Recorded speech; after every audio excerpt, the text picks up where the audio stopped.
Welcome back and happy Tuesday. We're coming to you from New York, and I'm here with my friend, finally on the podcast, Kelsey Weaver, who is the Chief Business Development Officer and co-founder of Neocova. So this week, we are going to be talking all about the future of the core for community banks. So Kelsey, thank you so much for being here. Absolutely. Happy to have you. And so let's start with, how would you define a community bank? What is that?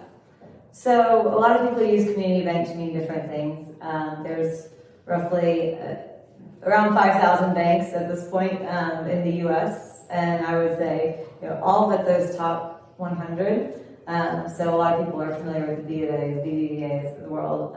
This is really, if you're from the industry, I would say it's anything under 10 billion. It's probably a community bank. Some people might say 20, but it really is the smaller institutions, the ones that are actually giving out small business loans, kind of the way that you think about banks, right? You go in and the teller knows your name, or you're kind of what's in a lot of the small towns and where most of the small business loans are made.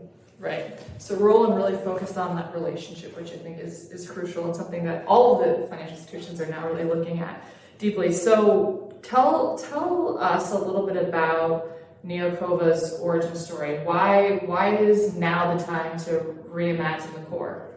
Arguably, it's been a long time coming. I would say Neocova, in its name, is neurons and covalence. So it's the idea of building new entities through particles, right? So building new things with existing particles. When we kind of came to market, Sultan Megji and Lindsay Lockhart are my co-founders. There was three main problems that we saw in community banks. I saw it firsthand when I was working at Bank Director. We did a conference called Acquire, Be Acquired. The banks basically grow and they end up buying each other, go through M&A, and a lot of the issues that they face are integration and the cancellation fees of their existing contracts. Mm-hmm. So going back, there's three main problems, which was there's antiquated technology at the base. The business model for that doesn't make sense. They weren't able to innovate.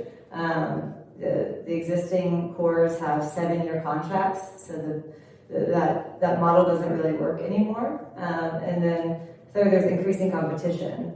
So when you put all those things together, there was definitely a need, and I think banks are getting more and more used to seeing that model in other industries, and I think it was just a matter of time for them to see and have a trusted partner that they thought could provide a solution.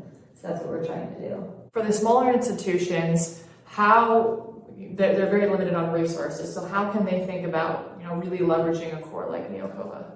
Yeah, so I think that the way that we built Neocova, we're cloud native, and so a lot of the costs and a lot of, honestly, the complications that what you're looking at is technology that was built in the 80s. What we've done is we make it to be configurable, not customized, so it doesn't take a big pull on your team. It's more once we ingest the data, how do we put it together, and that's something that we can help with, and we've hired bankers to talk to bankers. So we deal with the culture clash. We work together to make sure that what we're building is actually correct for the community banks, and we really want to be a partner.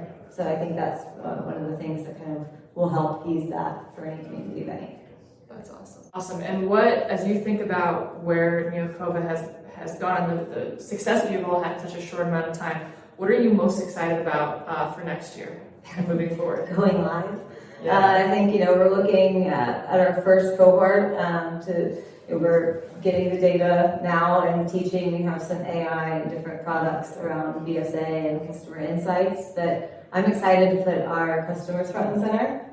We really want to be a partner to the institutions, and we've been hiring our team, we've been getting ready, but until we have our first success story, I think everyone's going to be waiting and watching, and I'm excited because it's coming soon. Perfect. Any other things you want the audience to know? The only thing that I was going to add is that personally and as a company, we really support innovation that is for good. So I'm hopeful that we'll have some more applications coming soon, but also one thing folks may not know is, in addition to being based out of St. Louis and focused on diversity as a team, we also give back and have a focus on pediatric cancer research. So our official charity is Sebastian Strong, and I think that you'll see and hear more of that as we grow, how we might be able to apply some of our technology outside of banking even. So that's exciting for me and our team to support it. That's incredible. Actually, I think I saw it in a recent post that you guys shared. So super excited to see where that goes. Yeah. As always, you can click on the link below to see Kelsey's full interview. You will see her. She'll be connected through LinkedIn. You'll see everything where you want to connect the Neocova there as well. We'll include the press release about you because I think that was a fascinating read. And Kelsey, as always, thank you so much. And until next week. Thanks.